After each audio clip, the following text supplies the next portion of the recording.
pareciera que la trayectoria de la pelota tiene que ser esta, la realidad es que no podríamos estar en absoluto seguros. Y de la misma forma que no podemos estar seguros qué camino podría seguir la pelota, tampoco podríamos decir nada sobre el camino que ha seguido para llegar hasta aquí. Eso si viviéramos en un universo totalmente azaroso. Si existen reglas, en cambio, podemos conectar esta escena concreta, este instante de tiempo, con los instantes futuros y con los instantes anteriores. Bueno, pues la buena noticia es que existen reglas.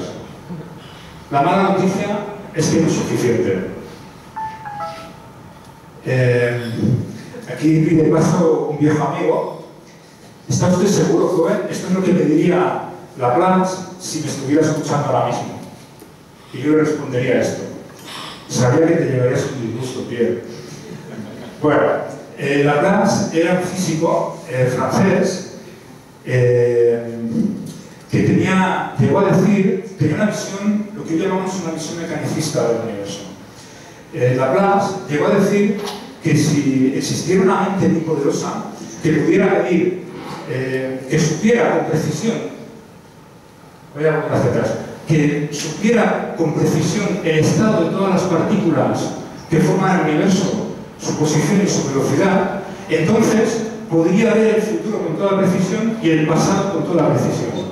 El presente, para una mente así, sería consecuencia inexorable del pasado y el futuro no tendría secreto, también estaría escrito.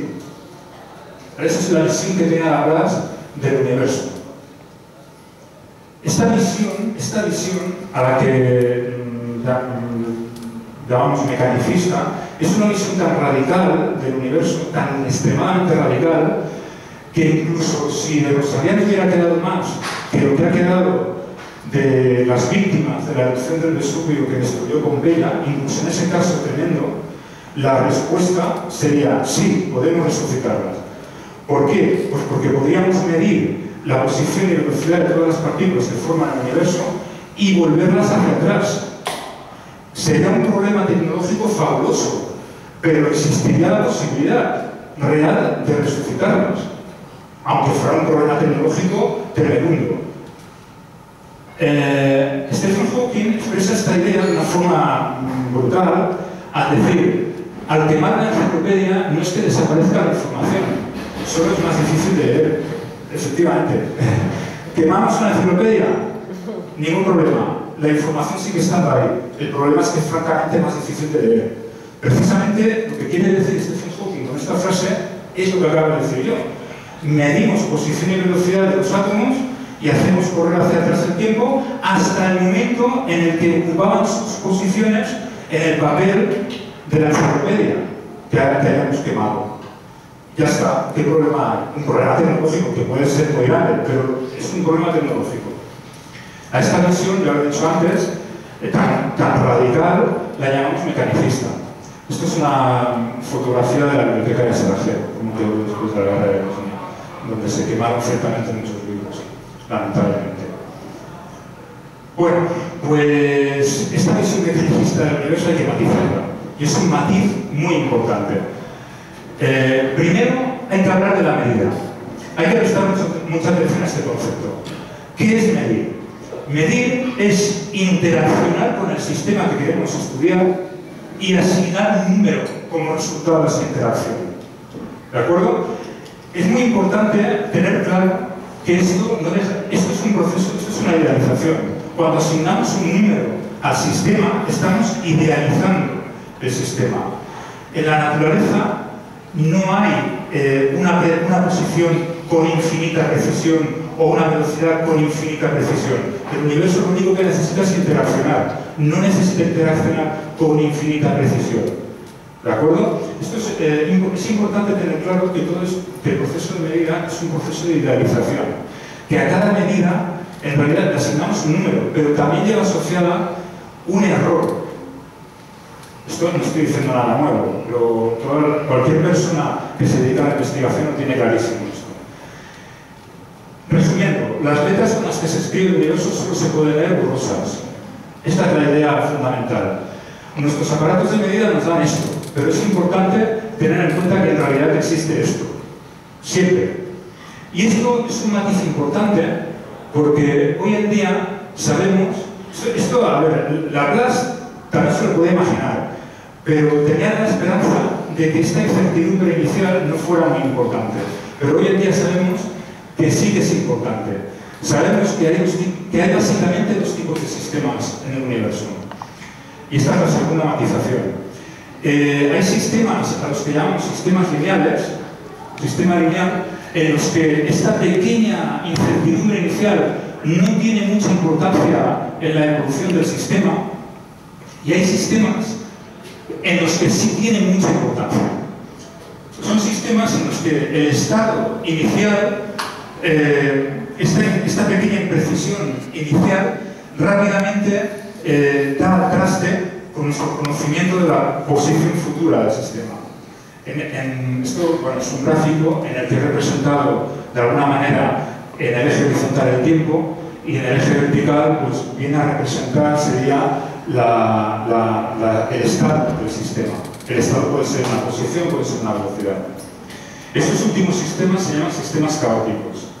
¿Podemos representar gráficamente el caos? Sí. Se representa mediante los sistemas en general, se representan mediante los diagramas de fase. Fijaos qué diferente. Un oscilador armónico es simplemente un péndulo.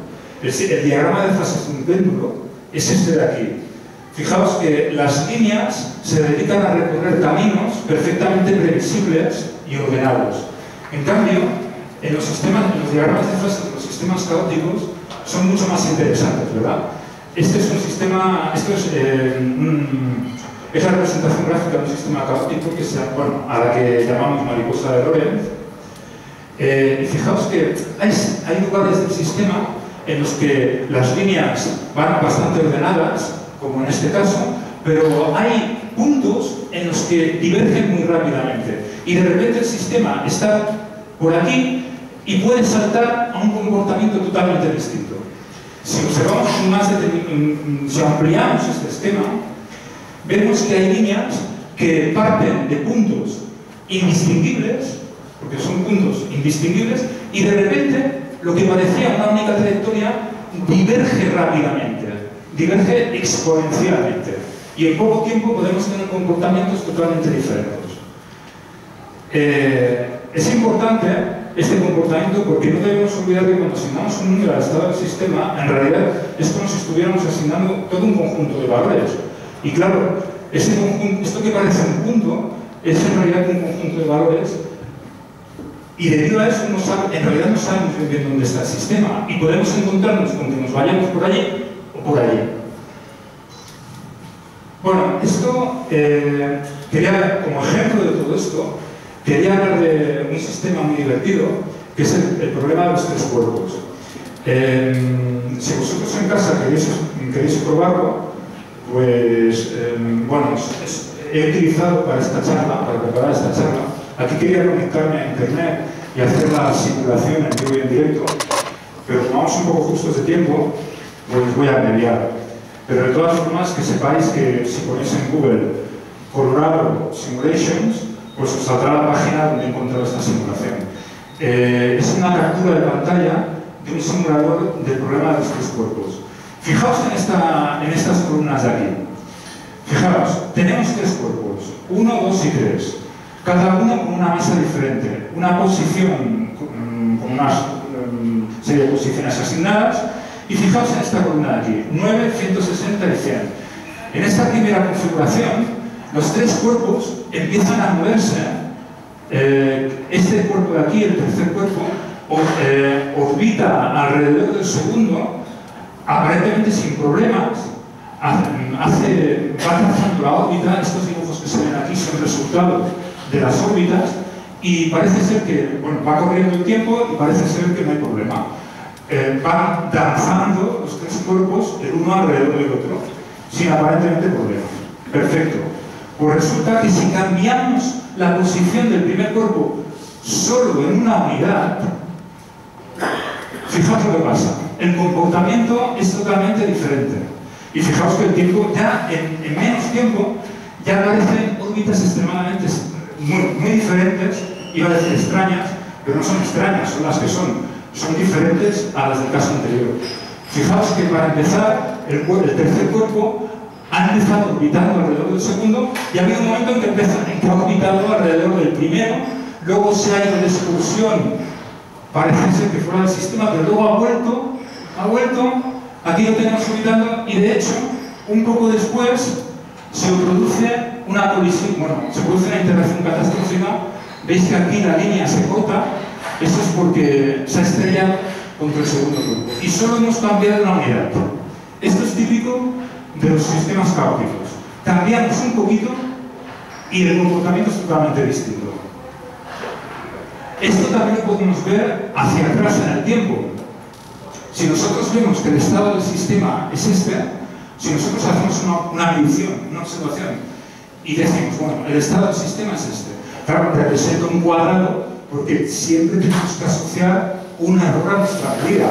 Eso tiene que estar claro. Si luego vamos hacia atrás, vemos exactamente el mismo comportamiento de los sistemas caóticos. Lo que hemos visto antes hacia adelante en el tiempo, lo vemos también hacia atrás en el tiempo. Fijaos, si inicialmente estamos seguros de que el estado de nuestro sistema es este, si vamos hacia atrás, no podemos estar seguros de qué estado venimos. No podemos estar seguros. Podemos, eso sí, asignar probabilidades.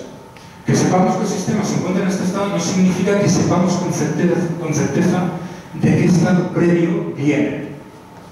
Podemos asignar probabilidades. Aquí ya lo vemos. Cuantas más líneas haya, estas líneas representan la evolución del sistema.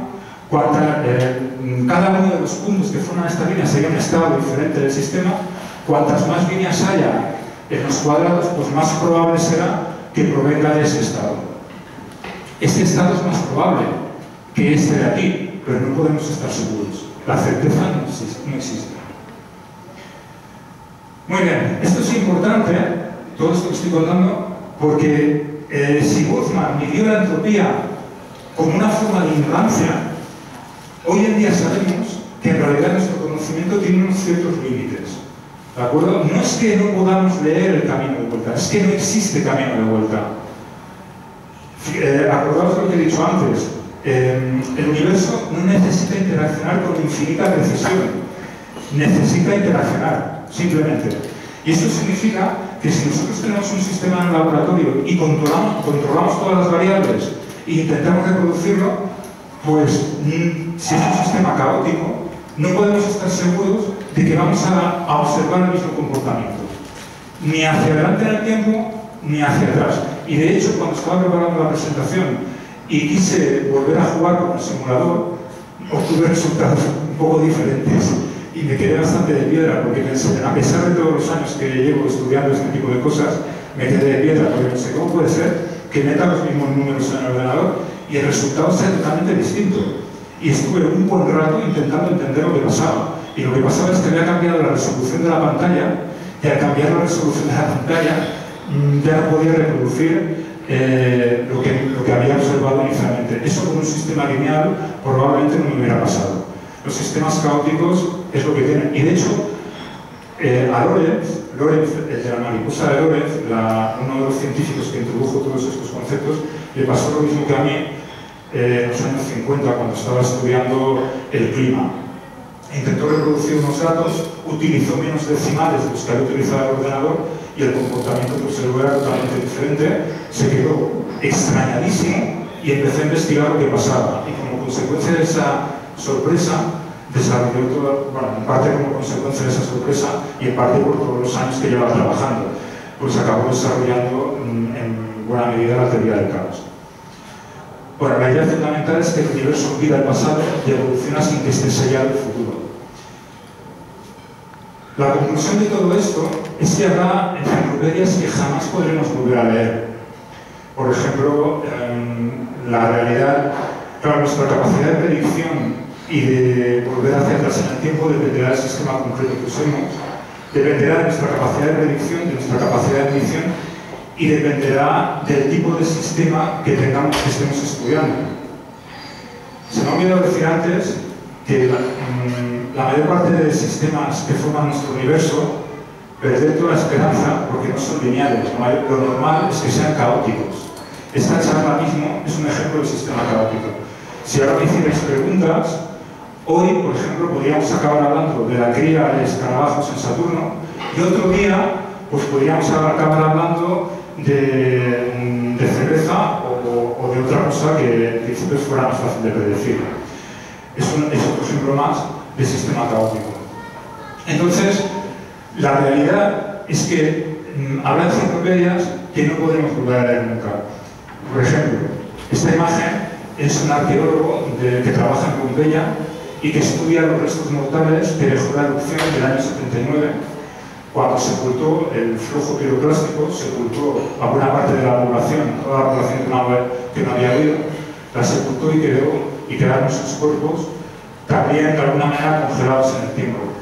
Pero en estos restos mortales desde luego no hay suficiente información para recuperar a un ser humano vivo, entre otras cosas, porque teníamos que, fijaos que esto es un sistema abierto, los átomos de esta persona no se han quedado cerca de su cuerpo, se han dispersado buena parte de ellos por todo el planeta Tierra.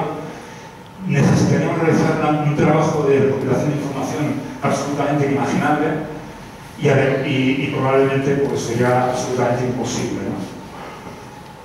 Y sin embargo, ¿qué pasa con Rosalía Lombardo? Ahora viene el momento en el que os enseño la imagen de Rosalía Lombardo, porque en este caso está claro que no se refiere a la imagen. Bueno, esto es otro cuerpo. Esto es una familia entera que encontraron hace poco en excavaciones que realizaron recientemente. Cuando veo estas imágenes se me vienen muchas preguntas a la cabeza, ¿no? Habría que preguntarles a estas personas, si estuvieran bien o si pudiéramos preguntárselo, qué opinan sobre la visión que tienen algunas personas que ven a la naturaleza como una gran madre que cuida de todos nosotros, ¿no? ¿Qué opinan que merece esa visión, ¿no? Bueno, os decía, ha llegado el momento de ver los restos mortales de Rosalía Lombardo. En este caso, está claro que no tenemos suficiente información. Pero con Rosalía, ¿hay suficiente información aún en sus restos mortales? Vemos que la conservación del cuerpo es realmente sorprendente. Yo cuando vi por primera vez estas imágenes, la verdad es que me quedé francamente en estado de shock un poco, ¿no? Porque realmente a mí la impresión que tengo es que la niña está durmiendo. Además, está metida en una urna bastante sellada. Actualmente han introducido este pequeño sarcófago en otro aún mayor, que la isla mejor del exterior. Estas imágenes están obtenidas del blog de Rosa Porcel, del artículo que comentaba antes. Además, este buen aspecto no solo por fuera, también es interno. Se han hecho escáneres del cuerpo de la niña, que dejan bien claramente, bueno, se puede ver que tiene incluso conservados los órganos internos. Incluso se ha podido confirmar el diagnóstico médico. Murió debido a una infección en los bronquios. Fijaos que se ve perfectamente todo. Bueno, en fin, a mí realmente esta imagen está tratada, obviamente, pero no está mejorada para que parezca que hay lo que no hay en realidad. Bueno, entonces, ¿qué tendríamos que hacer hay esperanza, como vemos que hay esperanza de que haya suficiente información en este cuerpo? ¿Qué tendríamos que hacer para volver a traerlo a la vida? Pues lo primero que tendríamos que hacer es una medición, de forma que en el cuerpo de Rosalía tendríamos que medir. Esto podríamos hacerlo, por ejemplo, por poner un ejemplo, por dar una idea, para concretar ideas, mediante un equipo, mediante un ejército de robots microscópicos, de nanobots, por ejemplo, que todavía no se han desarrollado, pero que es concebible que se desarrollen en el futuro, de tal forma que pudiéramos introducir todos estos datos en un modelo de Rosalía.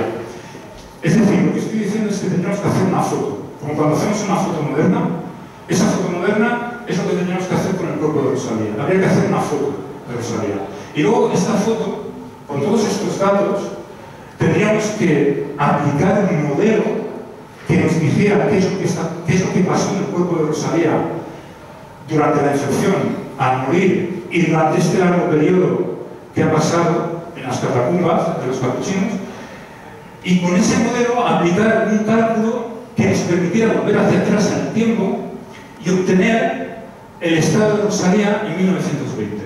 Y con estos datos implementarlos en el cuerpo de Rosalía actual hasta conseguir reconstruirlo y conseguir que volviera a ser viable. A ese ejército de nanobots tendríamos que darle los datos que tenemos aquí para que nos implementaran en el cuerpo fallecido de Rosalía hasta que volviera a ser viable.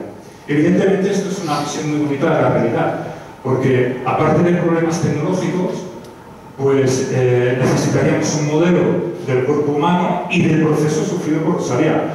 Ninguna de estas cosas las tenemos hoy en día. Pero el auténtico problema, el problema realmente garrafal, lo tenemos aquí. Primero, no podríamos estar seguros de que el estado que nos proporciona nuestro modelo fuera viable. Eso es lo primero. La certeza absoluta no podríamos tenerla. Y, al menos en principio, evidentemente, si algún día esto se fuera a llevar a cabo, deberíamos tenerla. Pero es que además no podríamos estar seguros de que fuera efectivamente Rosalía. A lo mejor puede haber otro estado que es viable, pero no es Rosalía. O al menos la Rosalía de 1920.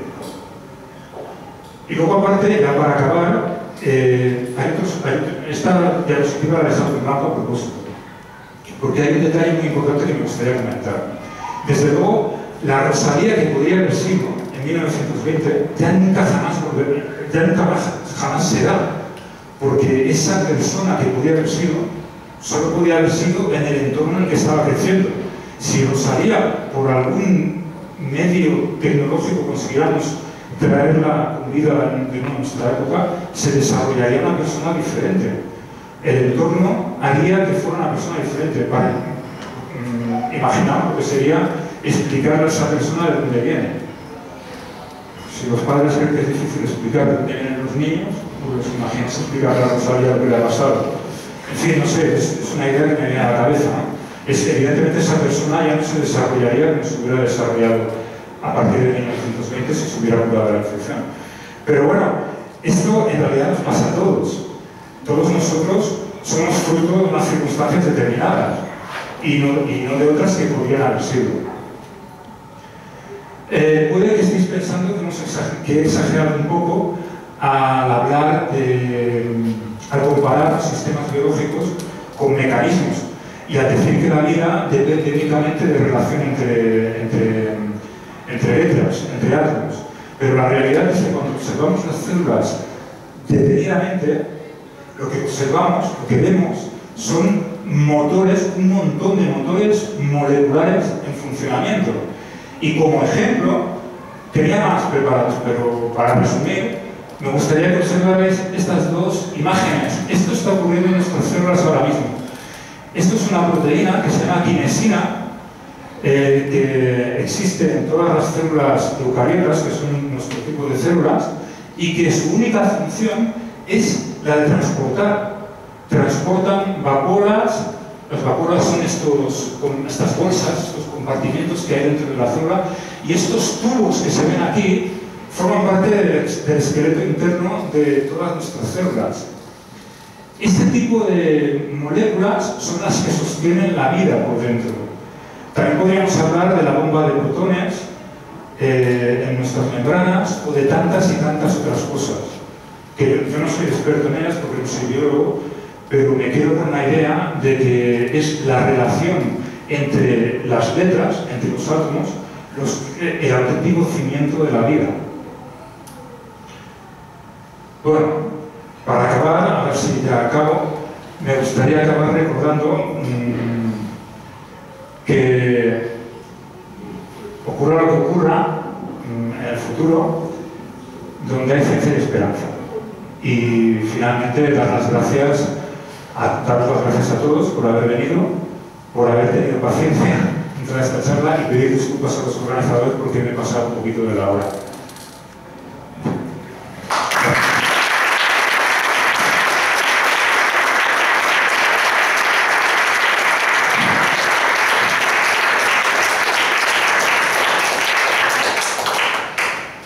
alguien quiere hacer alguna pregunta, pueden hacer hasta las 9:30, que es cuando empieza el partido del Barça, y nos cortan el...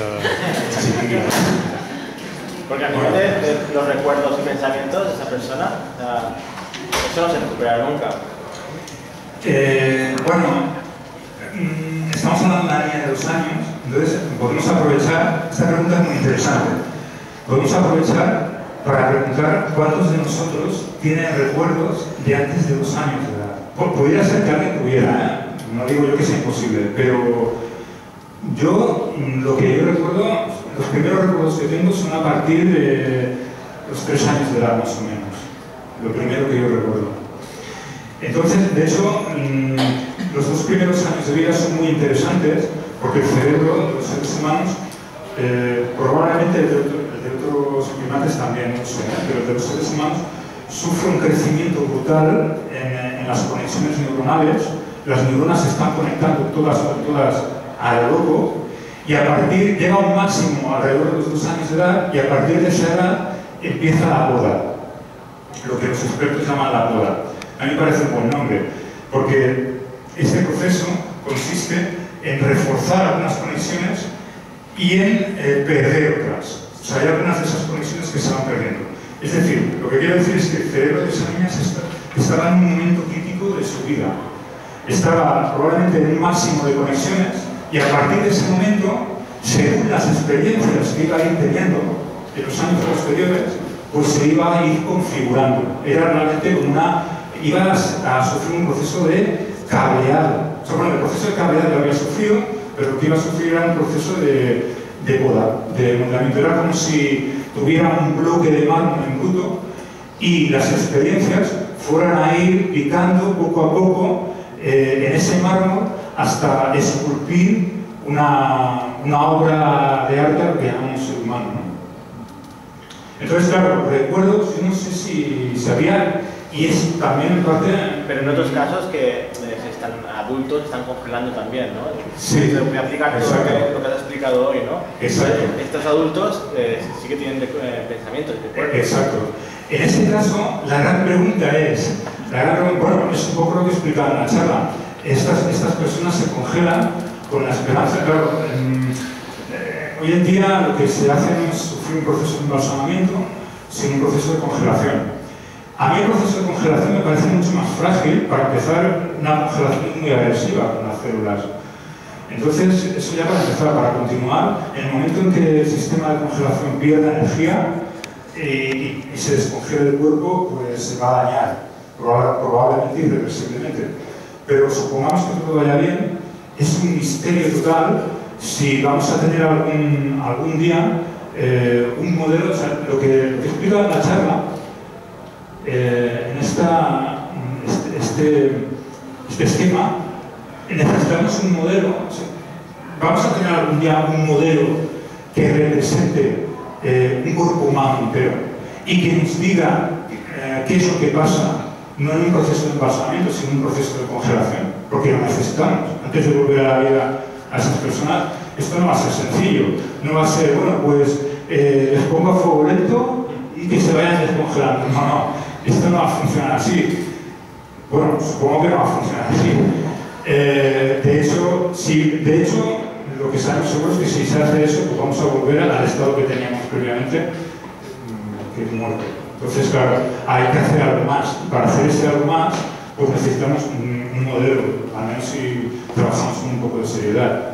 Y vamos, en lo que yo supongo, claro, evidentemente aquí entramos en un terreno de especulación bastante fuerte. Yo lo que he intentado en esta charla es poner unas coordenadas básicas a lo que sería un proceso de... Vamos a plantear esto en serio, ¿no? Entonces, si queremos hablar en serio, pues tenemos que hablar de estas cosas.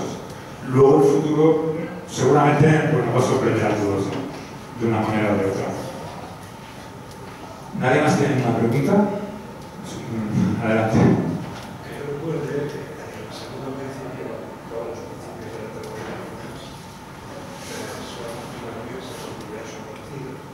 Sí.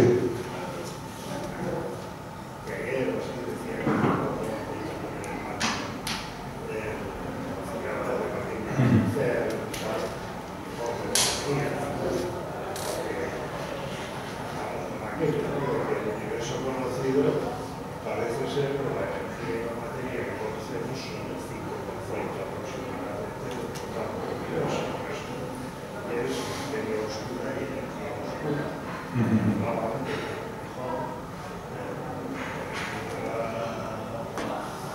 puesta en marcha conseguimos descubrir algo nuevo. Del 95% restante. Es en realidad el segundo principio de la termodinámica puede que si llegamos a conocer lo que está en esto, preguntas, es posible que se pueda incumplir, como hablabas antes también, trasladar el espacio en un motor de curvatura. Bueno, eso es una pregunta interesante, ante la cual, a ver, lo más probable es que no. Eso es lo más probable. Pero esto me recuerda a... Yo quería comentar también que si alguien esperaba salir de aquí con una respuesta totalmente certera, pues lo siento mucho. Así no funciona la ciencia, y como charla de divulgación me parece interesante dejarlo claro. Certezas absolutas no hay. Quizás en el futuro descubrimos una civilización que ha conseguido un motor una máquina de movimiento perpetuo. Es altamente improbable. Es altamente improbable porque, por lo que sabemos, el segundo principio de la termodinámica funciona aquí, funciona, suponemos, en el otro extremo del universo, suponemos, pero en el futuro podemos descubrir alguna excepción.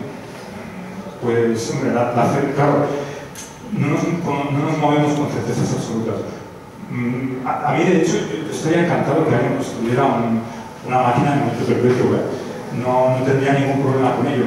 El problema es que nadie la ha construido y yo, por lo que sabemos ahora, consideraría una pérdida de tiempo intentar construirla. Bueno, la pérdida de tiempo. A ver, como deporte no estaría mal, porque seguro que la persona que lo intentara hacer pues aprendería un montón de ingeniería. Sería un ejercicio pues, francamente interesante, pero muy probablemente estaría condenado al fracaso. Ahora, que aprendería muchas cosas por el camino, pues seguramente. Tendría mucha habilidad para construir cosas interesantes por el camino, seguramente, pero lo más probable es que fracasara.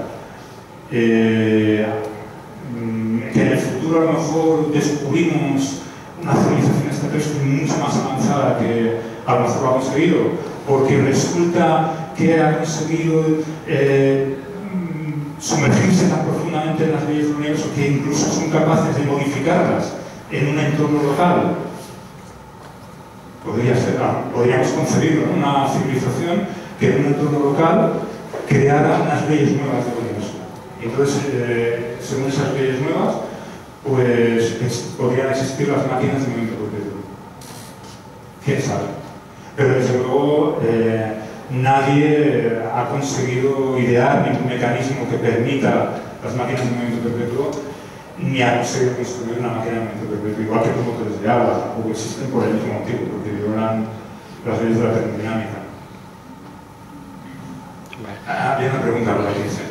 Última pregunta, porque ya nos piden que... no. Más que nada, si puedo cambiarlo atrás. Sí. Vale. Pues voy a cambiar el cuadro. No lo vaya a gastar más el PowerPoint, ¿no? ¿Me vais, Sí.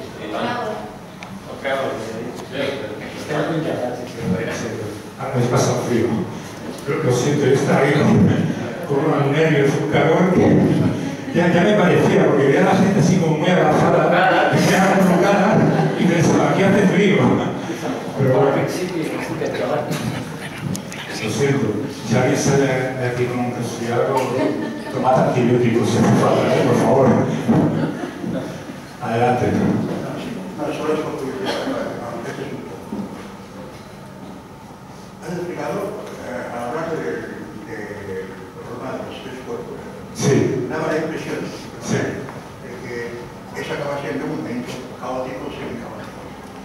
No obstante, es un hecho que aquí conocemos todos, existen grupos de tres cuerpos que están en movimiento no caótico, por ejemplo, el Sol, la Tierra y la Luna. O, donde yo lo aprendí en la novela de Flaubert, Tierra, el proyectil y la Luna. Entonces, Sí. y ahí no había caótico. En Culeverna sí hay un poquito, pero en realidad no lo hay en el caso general. Mercurio sigue en su sitio, todo sigue en su sitio. Sí, efectivamente, pero no podemos asegurar con toda certeza de que en el futuro sea así. Porque el sistema solar, en realidad, es un sistema caótico. Siento daros este disgusto, pero lo digo en serio. Entonces, lo que pasa es que también hay que decir, cuidado, el sistema caótico hay de varios tipos. Esto no lo he dicho en la charla, pero hay de varios tipos. Hay sistemas caóticos como el clima, que podemos predecir, por ejemplo, podemos predecir el cambio climático, podemos predecir más o menos el tiempo que hará, a unos pocos días vista, pero no podemos decir con total certeza que mañana va a llover, o que pasado mañana va a llover, y menos aún que pasado mañana va a llover. Y hay sistemas, pero bueno, permiten cierta predicción. Y hay sistemas caóticos que parecen no serlo, como es el sistema solar. El sistema solar lo observas y parece un reloj. Y de hecho, Kepler y Newton y Halley pues aprovecharon de esta característica para predecir el paso de los cometas y bueno, en general la posición de todos los planetas y para descubrir planetas y todo. Bueno, lo que no he dicho en la charla es que la visión mecanicista del mundo, que parece una visión pobre, pues es un excelente punto de partida para empezar a explorar el universo, como nos demuestra nuestra capacidad de predicción. Pero la realidad es que un sistema, en el momento en que hay tres cuerpos interaccionando, puede tener un comportamiento caótico. Y si hay tantos cuerpos como hay en el sistema solar, tiene un comportamiento caótico. Lo que ocurre es que permite aproximaciones, permite cálculos a años vista, y hoy en día incluso hemos podido predecir el comportamiento de los planetas y de los satélites a bastantes años vista, a millones de años vista. Pero cuanto más nos alejamos en el tiempo, menos seguras son nuestras predicciones. Hoy en día lo hemos podido predecir, lo hemos podido calcular gracias a los ordenadores que hay modernos. En los tiempos de Laplace y posteriormente Poincaré estuvo estudiando profundamente este problema y fue con Lorentz uno de los creadores de la teoría del caos. Normalmente los libros sale Lorentz, pero la realidad es que las bases matemáticas las asentó Poincaré. Y Poincaré estuvo estudiando este problema y descubrió que, bueno, que se podían hacer aproximaciones y se podía predecir el comportamiento con cierta probabilidad, con cierta seguridad, pero nunca con una certeza absoluta. Y hoy las predicciones modernas que existen, realizadas por equipos en la NASA, pues incluso tienen previstos movimientos de aquí a millones de años vista. Pero nunca tenemos la certeza de que en el futuro no se vaya a producir una colisión catastrófica entre alguno de los componentes del sistema solar. Y de hecho, cuando hablan de que a lo mejor un asteroide impacta contra la Tierra y de que hay probabilidad y tal, lo dicen con probabilidad porque no podemos predecir con total certeza la trayectoria de los asteroides. Hay muchos asteroides que cruzan la trayectoria de la Tierra en algún momento, la órbita de la Tierra. Algunos tienen cierta probabilidad de colisión, pero fijaos que hablamos de probabilidades, no hablamos de certezas. Si fuera un sistema lineal, con la potencia de cálculo que tenemos hoy en día, podríamos decir, en el año 2127 a las 5 de la tarde, un asteroide o un cometa impactará contra la Tierra o contra la Luna. No podemos. Hoy en día no podemos hablar de probabilidades. Pero esa imprecisión no podrá venir determinada por el desconocimiento de los necesarios, el desconocimiento total. Al fin y al cabo, esta cosa de Newton y por el universal se conoce como estrella, sí. Nada más. Sí. A 1000 años, sí. Una serie de errores. Las distancias de los planetas también tienen. El conjunto no parece. Ahora que no me había acordado, pero esto es otra fuente de error. O sea, nuestra medida es una fuente de error. Determinar cuál es la posición infinitamente precisa de un planeta. ¿Dónde acaba el planeta? ¿En qué punto de la atmósfera acaba? ¿En qué punto de su superficie? Eso es un planeta, podemos reducirlo a un punto en el espacio. Podemos, pero estamos introduciendo un error ahí. Y otra fuente de error son las constantes universales, precisamente. ¿Existe una constante universal con infinita precisión? Yo no me atrevería a decir que sí. Nuestras medidas siempre harán una fuente de imprecisión. Y luego, aparte, cuando nos vamos a ciertos niveles, tenemos el principio de incertidumbre de Heisenberg, del que no he hablado en la charla, porque de hecho no hace falta, pero si nos empecinamos en determinar con precisión ciertas constantes, en algún momento vamos a tener que hablar del principio de incertidumbre de Heisenberg. Y este principio nos dice que no podemos determinar con infinita precisión la velocidad y la posición al mismo tiempo. Y eso es así. Así que no es un problema nuestro de que nuestros aparatos estén mal hechos, nuestra forma de medir, nuestra forma de ver el mundo esté mal, que quizás lo esté, pero no es un problema de eso, sino que es la característica fundamental de la naturaleza. Y con eso es por lo que tenemos que trabajar. Al menos de momento, a no ser que en algún futuro podamos inventarnos un universo y decidir nosotros cómo es. Que tampoco hay que descartar esa posibilidad, así. Pero de momento no va a ser mañana, eso está claro. Pues yo lo dejaría aquí, cortamos y un aplauso para el ponente, por favor.